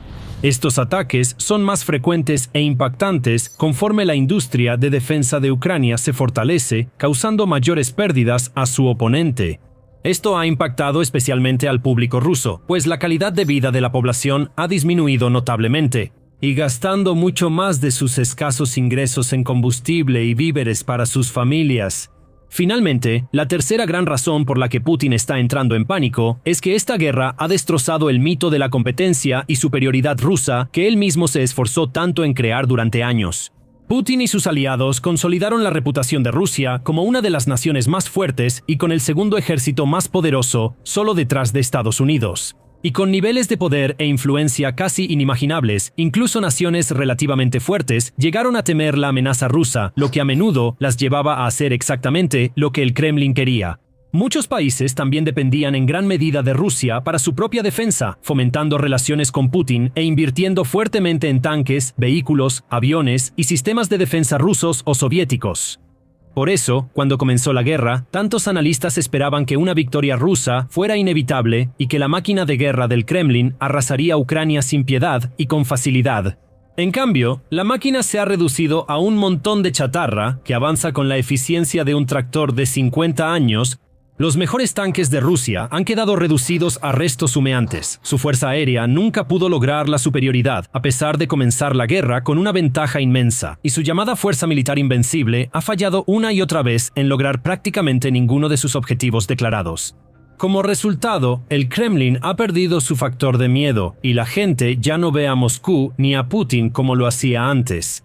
Antes de profundizar en el significado, si te interesa este tipo de análisis, suscríbete al programa militar. Ahora lo desglosamos así cada semana. Al inicio de la guerra con Ucrania, los funcionarios rusos, en general, se alinearon y evitaron criticar públicamente al Kremlin o señalar fallas de Putin.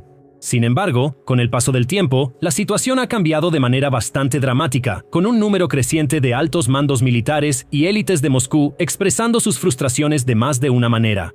El ejemplo más dramático de esto fue el motín del grupo Wagner, en el que uno de los confidentes más cercanos de Putin, Yevgeny Prigozhin, se volvió en su contra e incluso lideró una breve marcha hacia Moscú.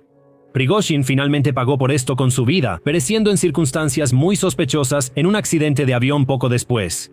Nadie quiere convertirse en el próximo Prigozhin, y no ha habido ningún otro intento de alto perfil de destituir a Putin de su puesto. El poder del presidente se ha reducido claramente. Nacionalistas rusos radicales que antes lo adoraban, ahora lo llaman cobarde y piden su renuncia. Su índice de aprobación entre el público ruso ha caído a un mínimo histórico, y los rumores han comenzado a circular de que incluso los oligarcas ricos y los aliados leales que han permanecido en silencio apoyándolo todo este tiempo están llegando a su límite. Putin está consciente de esto, y al igual que Iván el Terrible, ha comenzado a ser víctima de su propia paranoia. Vimos las primeras señales de esto a finales de 2024 y durante todo 2025, cuando el presidente llevó a cabo una purga al estilo de Stalin, destituyendo a un gran número de generales rusos, oficiales de alto rango, ministros y otras élites. Varios fueron acusados de corrupción y arrestados, mientras que otros se retiraron en silencio o desaparecieron de la vida pública en circunstancias extrañas. Algunos, como el exministro de Transporte Roman Starovoyt, incluso fueron encontrados muertos. Todo el episodio reveló una visión increíble sobre el perturbado estado mental del presidente, ya que de manera sistemática fue removiendo a personas experimentadas que antes eran de su confianza de puestos de poder, reemplazándolos a menudo por personas que eran vistas como menos competentes, pero más leales. Y en realidad no parece haber hecho mucho para calmar el pánico de Putin, ya que un informe de mayo de 2026 reveló que el presidente teme activamente que podría ser asesinado o removido del poder en cualquier momento. El informe fue elaborado por un país de la Unión Europea no identificado y publicado en la plataforma de periodistas de investigación rusos independientes Historias Importantes el 4 de mayo. Afirma que el Kremlin ha entrado en un estado de mayor alarma desde marzo de 2026 y que el propio Putin está cada vez más preocupado por personas que conspiran en su contra. Para ser más preciso, supuestamente el presidente está preocupado por el uso de drones para asesinarlo por parte de miembros de la élite política de Moscú. Como resultado, el Servicio Federal de Protección, FSO, responsable de proteger al presidente y otros funcionarios, recibió la orden de reforzar la seguridad de Putin. Ahora, todos los visitantes a la administración presidencial deben superar 2 niveles de verificación, incluyendo una inspección completa del personal del FSO. También se informa que Putin visita menos lugares, y ni él ni sus familiares más cercanos pasan tiempo en sus residencias habituales en la región de Moscú o en Valdai. En cambio, según el informe, Putin ahora pasa gran parte de su tiempo escondido en búnkeres reforzados, y los medios rusos utilizan videos pregrabados para hacer parecer que sale y se muestra en público más de lo que realmente lo hace. Además, las redes de comunicación en ciertas áreas de Moscú se están desconectando periódicamente, y Putin no tiene la intención de visitar ningún sitio de infraestructura militar en 2026, a pesar de haber visitado varios de estos lugares en 2025. El FSO también controla y coordina toda la información y publicaciones de los medios relacionadas con el presidente, dictando efectivamente lo que los medios pueden y no pueden decir sobre él. Además de todo esto, los funcionarios y empleados del gobierno que trabajan cerca de Putin no tienen permitido usar sus propios teléfonos móviles ni acceder a Internet en su presencia. Tampoco pueden usar transporte público y deben depender solo del transporte del FSO para moverse. Algunos, como los chefs personales, fotógrafos y guardias de Putin, incluso tienen sistemas de vigilancia en sus casas para que el FSO los supervise y asegure que no conspiren contra el presidente. Han pasado siglos desde los días de Iván el Terrible, pero muchas de las mismas características de su reinado pueden verse una vez más con Putin. Quizá no sean tan brutales o sedientos de sangre, pero el FSO actúa como una versión moderna de los oprichniki, protegiendo a Putin a cualquier costo y buscando señales de traición o conspiración en su contra. Y puede que hayan encontrado a su primer gran culpable, el exministro de Defensa, Sergei Shoigu. El informe indica que Shoigu, actual secretario del Consejo de Seguridad de Rusia, mantiene gran influencia en el mando militar y ha sido vinculado a un posible golpe de Estado. Esto puede explicar en parte por qué el ex primer adjunto de Shoigu, Ruslan Salikov, fue arrestado a principios de marzo, debilitando indirectamente la posición de Shoigu, y algunos expertos creen que él podría ser el siguiente en ser procesado y purgado. Mientras tanto, Putin también ha ordenado al FSO reforzar la protección de 10 generales rusos de alto rango que son considerados sus aliados más leales, incluyendo al primer jefe adjunto del Estado Mayor, el coronel general Nikolai Bogdanovsky, y al jefe adjunto del Estado Mayor, el coronel general Sergei Istakov. En resumen, aunque el presidente parece tener un pequeño círculo de confianza, cada vez desconfía más de cualquiera fuera de ese círculo y no tiene reparos en procesar y castigar a quien muestre siquiera la más mínima señal de desacuerdo. Si continúa por este camino, algunos analistas argumentan que Putin podría provocar una oprichnina del siglo XXI que eventualmente podría poner fin a su tiempo en el poder y quizás incluso a su vida. Uno de esos expertos es Roman Anin, un periodista de investigación y fundador de Historias Importantes. Él afirma que la guerra entra en una nueva fase, no en el frente, sino entre los clanes del aparato de seguridad ruso por el trono de un dictador debilitado. De cara a lo que viene, Anin sugiere 2 escenarios potenciales que pueden superponerse e incluso ocurrir simultáneamente. El primero es que Putin seguirá otorgando más poder a sus agentes de la FSO, así como a la Guardia Nacional, que incluso podrían convertirse en un equivalente ruso del cuerpo de la Guardia Revolucionaria Islámica de Irán, CGRI, encargados de llevar a cabo lo que Anin llama una represión sin precedentes de la sociedad rusa para acabar con cualquier posible complot, conspiración o rebelión. El segundo escenario que Anin imagina es un nuevo tiempo de disturbios, que fue el nombre dado al periodo de crisis política y social en Rusia que comenzó a finales del siglo XVI y continuó a principios del siglo XVII. Este periodo tuvo anarquía política, guerra civil, invasión extranjera y hambruna, y muchos historiadores afirman que fue consecuencia directa de las políticas de Iván el Terrible o la oprichnina. Temen que la historia esté a punto de repetirse, ya que Putin se vuelve cada vez más desesperado y paranoico y no se detiene ante nada para mantenerse en control del país. Todas las señales están ahí. No solo Putin está purgando a funcionarios y concentrando a sus fuerzas más leales en torno suyo, sino que también ha expandido enormemente el poder del Servicio Federal de Seguridad, FSB, el equivalente moderno de la KGB de la era soviética. Mientras tanto, aunque aún no se han registrado ejecuciones en las calles, los agentes de Putin han comenzado a arrestar y torturar a civiles inocentes. En febrero de 2026, por ejemplo, surgieron informes sobre una traductora llamada Svetlana Savalieva que se enamoró de un soldado ucraniano e intentó reunirse con él. Ella fue capturada y brutalmente golpeada para obligarla a confesar un crimen que no había cometido, intentando unirse a las Fuerzas Armadas de Ucrania para que pudiera ser acusada de traición. Ella es una de las cada vez más numerosas prisioneras políticas condenadas por cargos fabricados de terrorismo, traición y extremismo. El politólogo ruso Vladimir Pastujov cree que los niveles de represión y control que está imponiendo el régimen de Putin se están acercando peligrosamente a los que se vieron bajo el líder soviético Iósif Stalin durante el Gran Terror.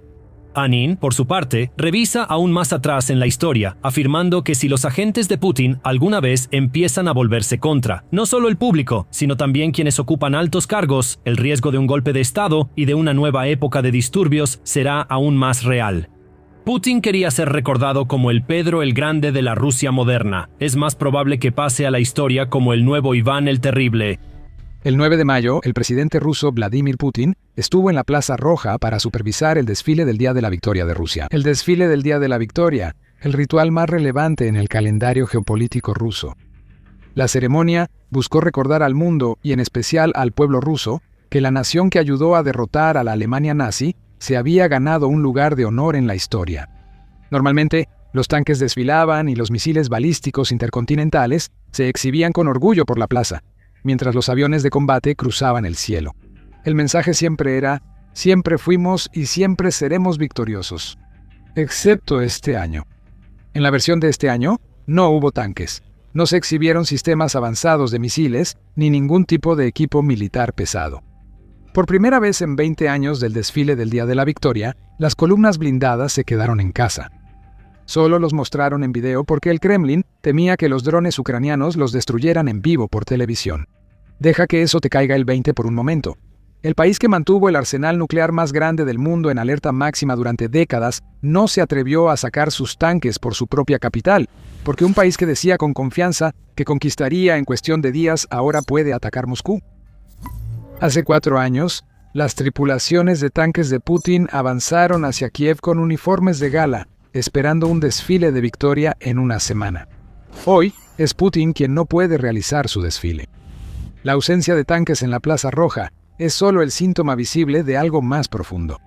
En este momento, detrás de la fachada de la televisión estatal y las oportunidades fotográficas cuidadosamente organizadas, algo se está rompiendo dentro del sistema ruso y del propio Kremlin. La élite está desilusionada, el público enojado y la economía resquebrajándose. Y Vladimir Putin, el hombre cuya ambición ciega inició todo esto, está cada vez más aislado, cada vez más engañado y cada vez menos capaz de detener lo que puso en marcha. Lo que estamos presenciando, según algunos de los más creíbles observadores de Rusia en el mundo, es el inicio de una catástrofe geopolítica creada por el propio Putin. Y la historia nos dice que para los líderes rusos, catástrofes como esta rara vez terminan en silencio. Para comprender la situación actual en Rusia, analicemos cómo opera el poder allí. Según Roberto Servicio, un historiador británico que escribió extensamente sobre el tema de la Unión Soviética, la legitimidad política rusa no se basa realmente en elecciones o normas constitucionales. Se basa en la gloria militar. Los rusos son educados para venerar su historia en el campo de batalla sobre todo lo demás. Guerra y Paz de Tolstoy es básicamente un tratado sobre la victoria rusa frente a Napoleón. La captura de Berlín por el ejército soviético en 1945 es la base de su identidad nacional, el hecho al que el país recurre cuando necesita recordarse a sí mismo quién es. Así que cualquier líder ruso que gane guerras es legítimo, y quien las pierda no lo es. Y si la historia sirve de indicio, el pueblo ruso actúa rápidamente para quitar a este último. Considera al zar Nicolás II. Él inició una guerra contra Japón en 1904 que Rusia perdió, y la humillación resquebrajó los cimientos de su gobierno. Luego vino la Primera Guerra Mundial. Para 1917, el ejército ruso en realidad estaba desempeñándose razonablemente bien en el frente oriental. Pero el público no veía eso. Lo que veían era a un zar que se había nombrado comandante en jefe y que había presidido años de matanza y sufrimiento. En febrero de 1917, los políticos y el pueblo se volvieron contra él en la capital, y 3 siglos de dominio dinástico de los Románov terminaron cuando Nicolás firmó tranquilamente la abdicación. Un año después fue ejecutado sumariamente. Putin conoce profundamente la cultura y las reglas para gobernar en Rusia. En sus primeros años en el poder, basó su legitimidad en la Segunda Guerra de Chechenia. La guerra inició en 1999, cuando Putin era primer ministro, y se puede decir que la proclamación de una victoria rusa en 2000 impulsó su carrera. A esto le siguió la guerra de 2008 en Georgia, una blitzkrieg que duró solo 5 días. En Ucrania, Crimea en 2014 fue tomada rápidamente con soldados sin insignias, asaltando la sede del gobierno local, forzando un referéndum y ocupando la región antes de que Occidente reaccionara. Putin parecía un líder decisivo, que actuaba donde su predecesor vacilaba y donde Occidente se retiraba. La operación militar especial en Ucrania se suponía que seguiría la misma fórmula que la anexión de Crimea en 2014. Rusia mostraría su poder, atravesaría las defensas de Ucrania y sacaría del poder al gobierno en Kiev. Las tripulaciones de tanques empacaron sus uniformes de gala para el supuesto desfile de la victoria en Kiev. Ahora es el 5º año de la guerra, y ningún ruso sensato, ya sea en el Kremlin o fuera de él, se imagina que vaya a salir bien. Según cifras de la OTAN desde principios de año, Rusia está sufriendo entre 20.000 y 25.000 bajas cada mes. Otra cifra de Ucrania sugiere que Rusia está perdiendo al menos 1.000 soldados por día, lo que se extrapola a alrededor de 30.000 por mes. En total, se estima que Rusia ha sufrido más de 1.2 millones de bajas con al menos 300.000 muertes. La falta de personal causada por la guerra ha sido tan grave que, en noviembre de 2025, Putin firmó una ley que permite al Ministerio de Defensa ruso realizar el reclutamiento durante todo el año, en lugar de hacerlo en los sorteos estacionales que han sido la práctica habitual. Sorprendentemente, ya estuvimos en ese punto. Putin sabía a lo que se enfrentaba al intentar una movilización parcial en otoño de 2022. Miles de hombres rusos huyeron del país para evitar el servicio militar. La idea de un éxodo masivo resultó muy vergonzosa para un gobierno que mostraba unidad nacional y fervor patriótico. El gobierno empezó a reprimir la disidencia y cualquier opinión que no mostrara a Rusia como ganadora. Y la nueva ley de reclutamiento anual será peor.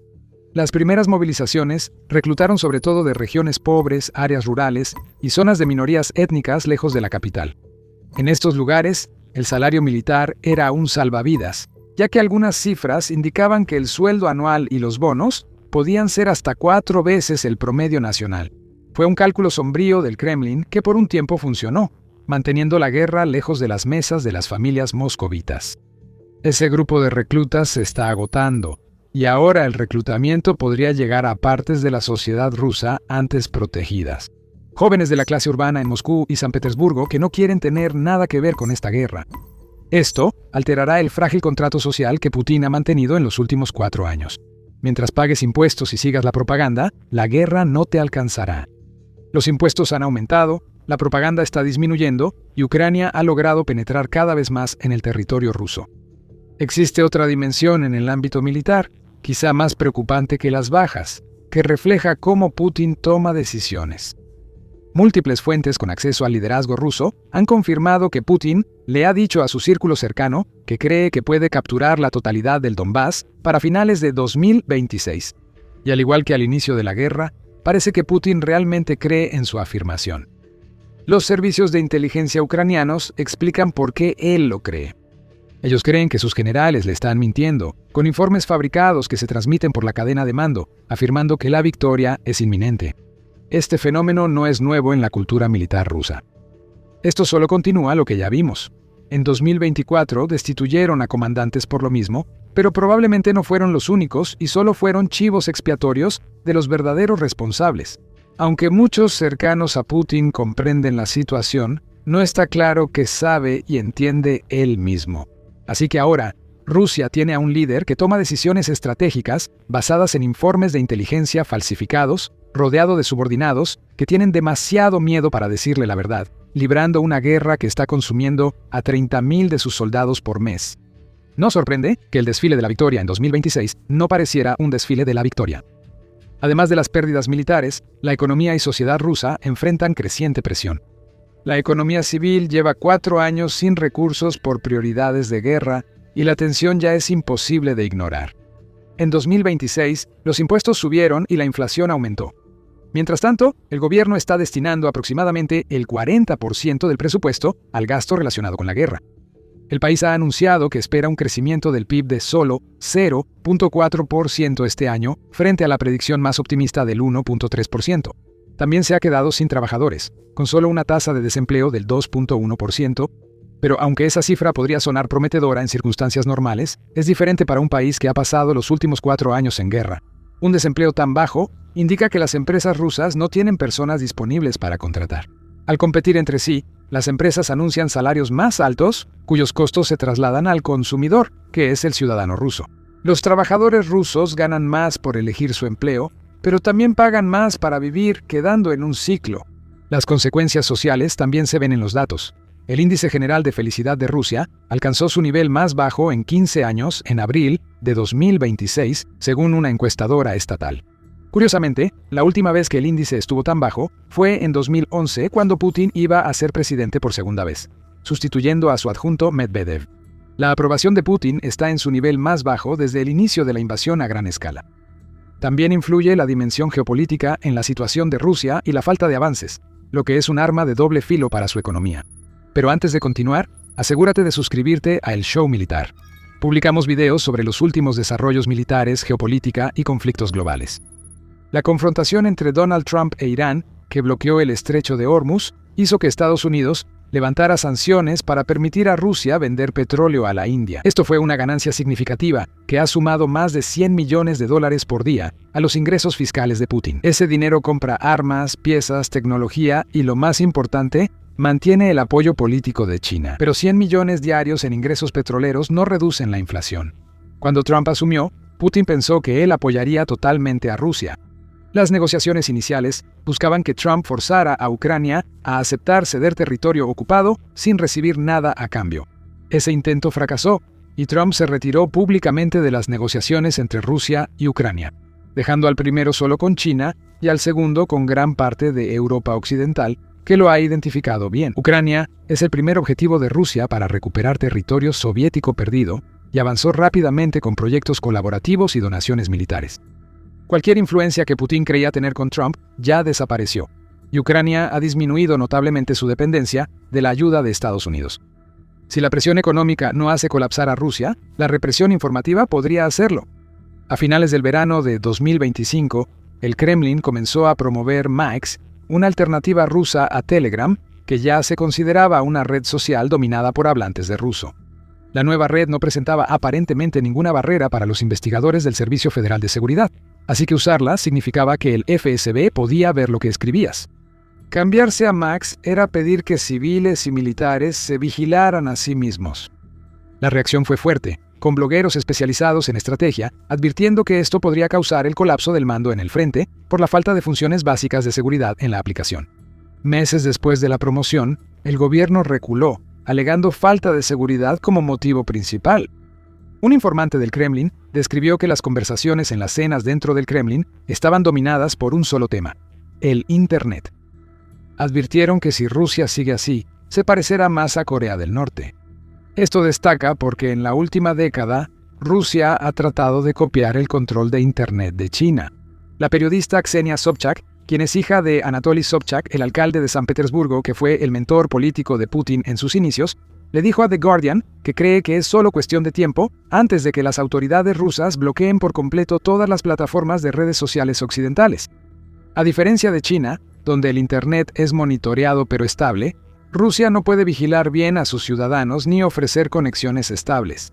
Por ejemplo, las empresas se quejaron de que seguían perdiendo la conexión de banda ancha, a lo que el gobierno respondió que estaba intentando cortar el acceso a Internet para objetivos clave con el fin de mejorar la seguridad, es decir, hacerlos menos susceptibles al rastreo de drones. Independientemente de su éxito, este parece ser el rumbo de los asuntos internos de Rusia, donde el espacio informativo se irá cerrando más y cada cierre generará una nueva ola de enojo. El público intentará evadir las restricciones o aceptará completamente la propaganda del gobierno, lo que llevará a que los medios de comunicación y los sistemas educativos se vuelvan cada vez más militantes y estén al nivel del régimen soviético. Y todos sabemos cómo acabó para los soviéticos. La imagen más clara de cómo están las cosas proviene del círculo íntimo de Putin, donde la suerte ha cambiado. The Guardian, basado en entrevistas con personas cercanas al liderazgo ruso y funcionarios destacados, describe a Putin como un líder aislado, rodeado de una élite que se desilusiona rápidamente. Claro, no conspiran abiertamente por un cambio de gobierno, pues no sobrevivirían a ello. Se menciona una pérdida de fe en el líder ruso, lo que está causando la degradación gradual del régimen autoritario del país. Putin parece haberse percatado de la narrativa sobre su estado mental y sus capacidades de liderazgo. Un informe de inteligencia europeo, compartido con varios medios en mayo y presuntamente elaborado por un país europeo, lo afirmó. Las medidas de seguridad alrededor de Putin se habían reforzado significativamente desde marzo por temor a un posible complot o intento de golpe de Estado, y se sugirió que el exministro de Defensa, Sergei Shoigu, podría convertirse en una amenaza. Una semana después de que surgieran esos informes, el Kremlin publicó un video de Putin visitando a su antigua maestra, Vera Gareyevich, en Moscú. El Putin que aparece en el video se veía relajado, vistiendo lo que podría considerarse ropa casual, como si quisiera disipar intencionalmente la idea de que estaba escondido en un búnker. La puesta en escena muestra la presión.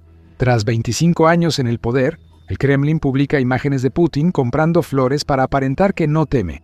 El gobierno desacreditó el escenario de Shoigu, arrestando a funcionarios cercanos al exministro de Defensa, aislándolo más del círculo íntimo de Putin.